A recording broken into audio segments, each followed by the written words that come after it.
The world of work is radically changing, the traditional workplace disappearing. New technologies, the ever-increasing speed of information flow, and growing global competition are the forces transforming the way we work. Specific job descriptions and rigid hierarchies are being replaced by work based on teams and projects, shifting responsibilities, and the increased use of contractual and freelance workers. 50 years from now, people are going to look back and say, why didn't they know this? Why did they keep talking about job creation programs when, in fact, the very thing itself, the job, was being phased out? Coming up, William Bridges talks about what he calls de-jobbing in the 21st century.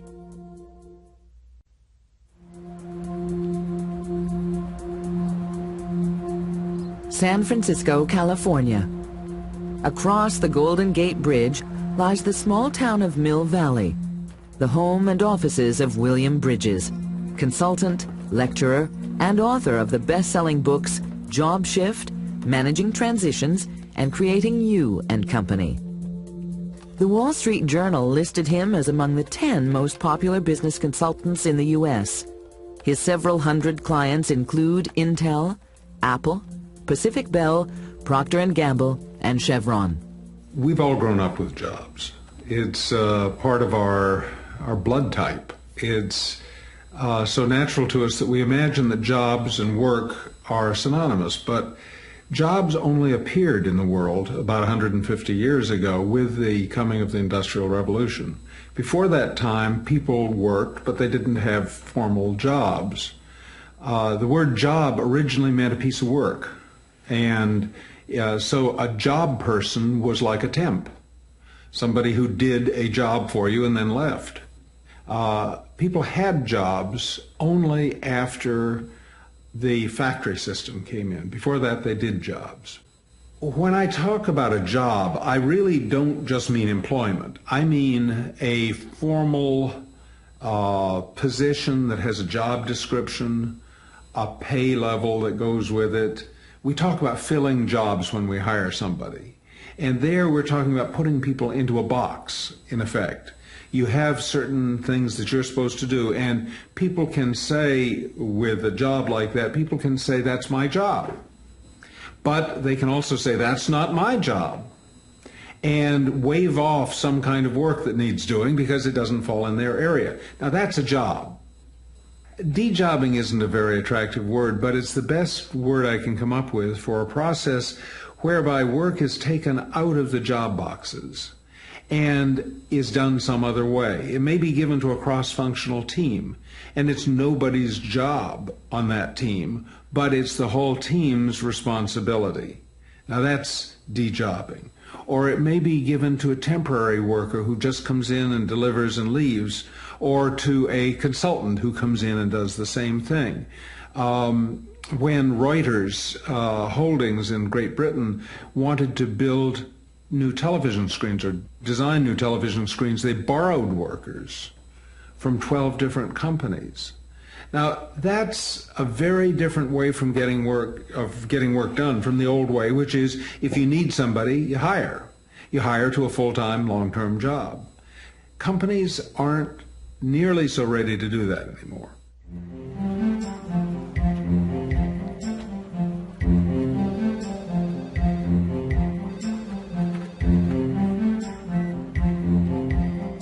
Individually, de-jobbing is going to mean that a person will be much less likely to have a fixed job description to, like a fenced yard, to stay inside. They're much more likely to be doing whatever needs doing in a particular organizational situation. The second difference is that they're going to have to add value to the organization's process wherever they work. It isn't enough to do your job. The new requirement is that you actually add value to the organization's work. And so the person who has got used to arriving at work, spending 8 hours and leaving, and as long as he or she is doing a certain kind of work, that's acceptable. That isn't going to be acceptable anymore.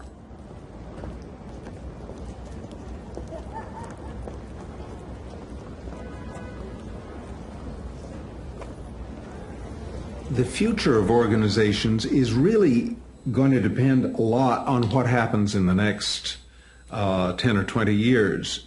It could go any of several different directions, but I think what's going to happen is that organizations are going to become much more like networks. Already you can see that happening. Down in Brazil, Volkswagen is making a plant that has the suppliers coming into the plant and doing work in the plant. There aren't Volkswagen employees in the plant. And in fact, the whole Volkswagen is made by other companies. Now, in that case, organizations are going to be more like big companies are more like holding companies, under which a lot of smaller companies do their work. I think that's likely to happen. I think the first thing that the individual is going to notice as a difference is that it's going to be much less likely to go to one place and work in one place for long periods of time, like 10 years at this desk. I think it's going to be more likely that there are going to be projects. And some of those projects will be at the same place, but they'll be with different people at the same place. Other projects may be at different places. Other projects may be for different employers still. And so the career, if you view it as a journey, is going to be full of turns. It's going to be full of discontinuities. You think you're going in this way, and then a new opportunity comes up and you go in that way. It's going to be much more like self-employment.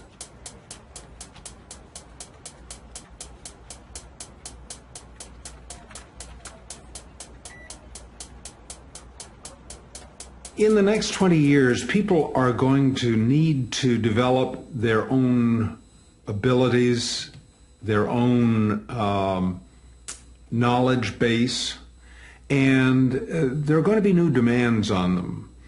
I think it's going to happen slowly, although if a person were to lose a job and to get a work in another field, it might happen for that person very quickly. But generally speaking, people are going to need to learn to take what they have, their resources, and package them. I don't like the term very much, but package them for an employer that needs that kind of thing. The resources need to be married to the unmet need that the client has. And those two things together I call a product. And so workers are going to have to think much more about what their product is.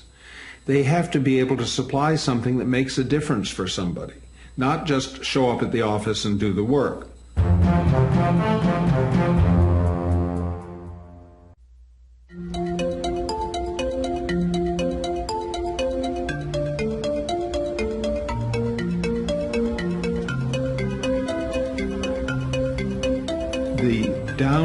The upside of these changes depends so largely on the individual's response that it's hard to generalize.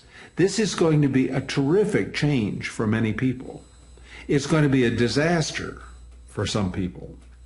The people that are likely to be most hurt by it are people who've had guaranteed jobs and who have settled into doing those jobs in a very passive way, just showing up in the morning and going home at night.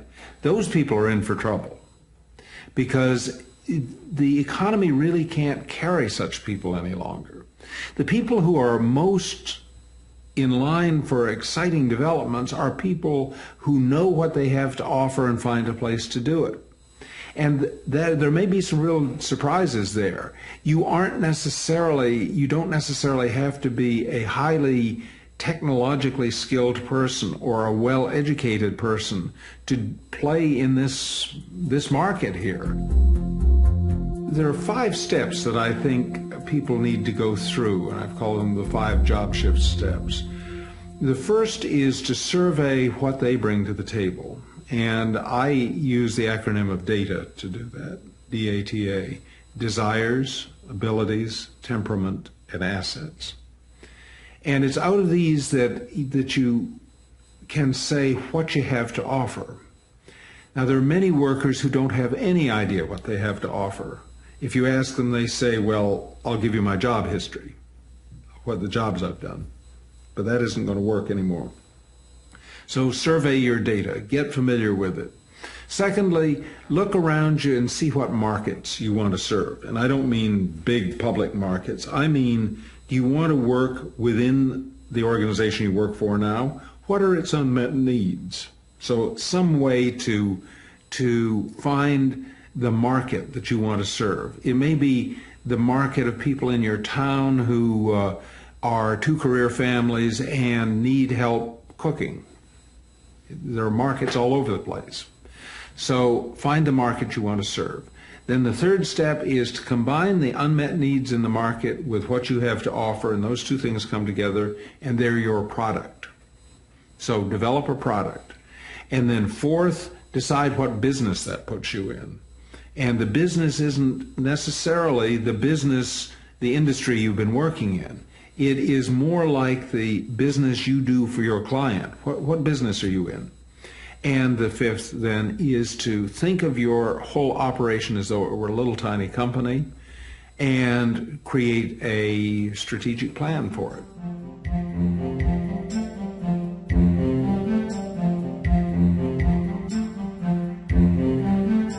Young people, I think, need to follow the same 5 job shift steps that everybody else does.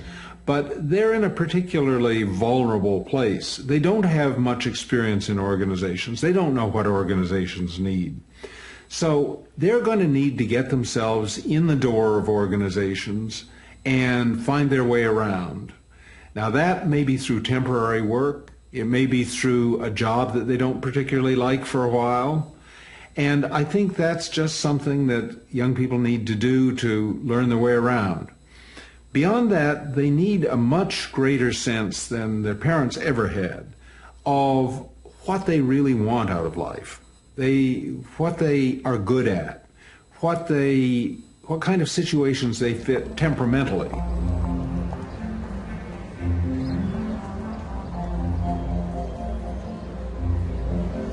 A downsized employee, particularly somebody older, is going to have a short-term need and a long-term need.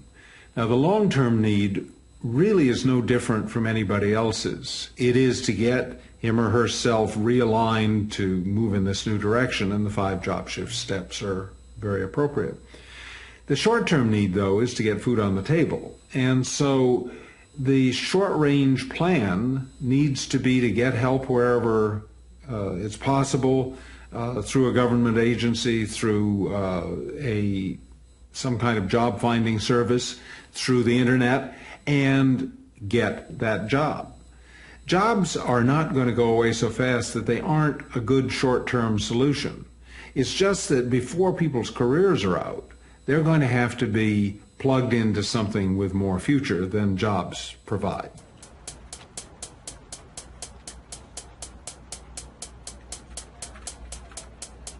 I think in the future, the skills that are most reliable are going to fall into 2 categories. One is to be able to deliver some kind of content result, to be a good cameraman, to be a good manipulator of financial data, to be a good teacher. These aren't going to go away as skills. The other is working with people. I think interpersonal skills, ironically, with all our technology, interpersonal skills have never been so important as they are today. They're going to be critical when you have groups that are forming and disbanding and new groups coming together to work together. Those interpersonal skills are going to be critical. Tomorrow's manager is more likely to be responsible for a project or an interface, a place where our company deals with the company that we outsourced that business to, or is going to be dealing with the interface between us and a joint venturer in some kind of alliance. Now, this puts a tremendous premium on the manager or the leader's ability to build cooperation, to modularize work down into packages that different groups can take, to build commitment, to keep commitment high, to get focused quickly within a team that is just forming, that has never worked together before.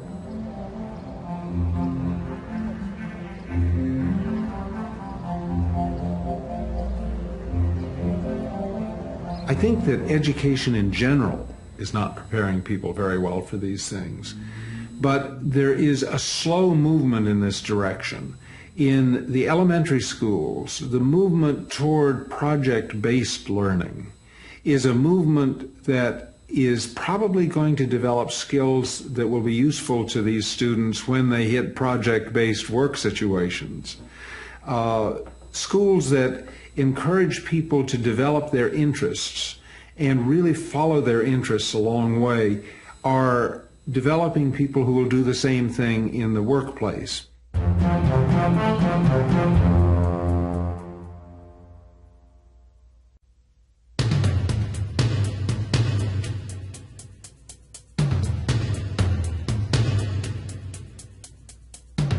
From a societal point of view, the benefits of these changes are enormously increased productivity, greatly increased flexibility, and ability to reposition whole industries to move in advantageous directions.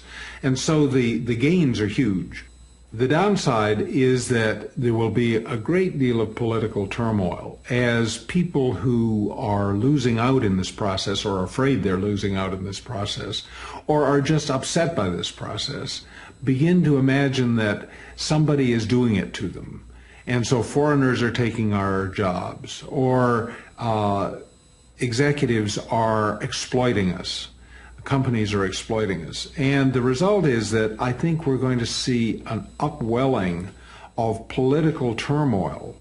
Is this going to be every person for himself?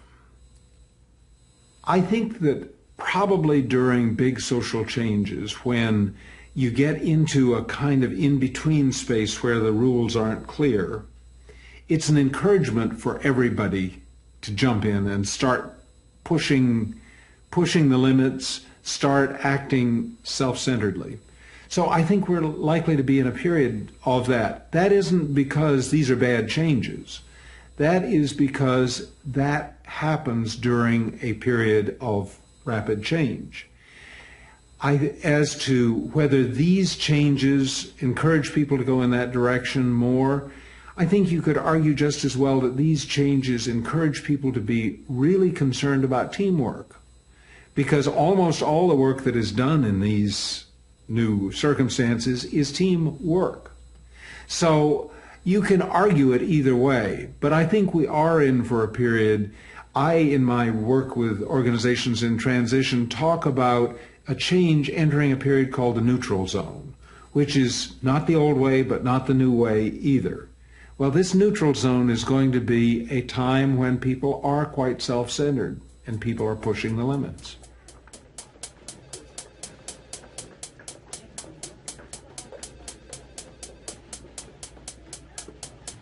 The idea that these changes could produce more losers than winners is a hard one to speak to, because in the short run it could. In the long run, I don't believe it can, because like industrialism itself, there are all kinds of secondary social changes, new kinds of education, new institutions that come in, new kinds of government help that take place, new associations like unions that happened during the industrial period that soften the blows on the losers and help them or their children become winners. And certainly most of us think that we're better off today than we were in 1840. So in the longer run, I think there will be more winners than losers by a long way. Income distribution is certainly going to be affected by these trends. Just how, I'm not exactly sure. The middle class, as we've come to know it, rose at the same time that jobs rose. And so middle class and jobs went together. Now, is this going to mean that the middle class disappears? That is a scary possibility. I think more likely it's going to mean that groups that were entrenched in the middle class become precarious, and other groups that didn't get to participate in the middle class are likely to be pushed up into participating. So there's going to be some fluid movement economically.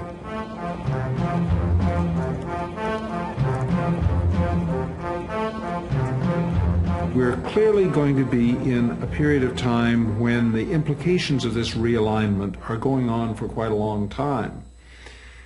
What we desperately need is society, its institutions, its universities, its labor unions, its governments, its voluntary associations, its churches, to become aware of the direction things are going and to start making intelligent, conscious choices of how to respond to this rather than playing it out in the old terms. What's going to happen to mortgages? What's going to happen to all kinds of things that presume that people are employed at one place for a long period of time?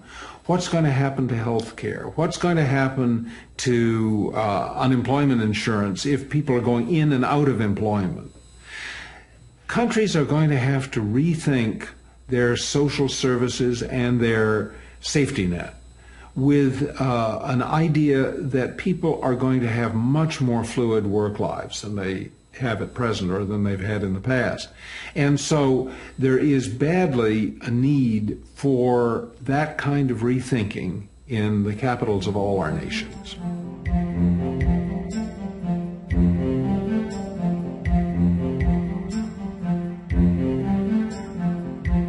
Good for us, not so good for us. It's part of the order of things. I don't think that we get to choose as a species the enormous cultural directions that we go. We get to choose how we deal with them. And I hope very much that we choose to be humane, choose to be wise in how we implement these things. But when you introduce a new technology, you introduce new economic strategies, I think you're unleashing a whole group of things that there isn't much option about. They are going to have effects. It's like the weather. The weather has effects. Is the weather good for us, bad for us? Well, that's almost irrelevant. How do we live in spite of the weather?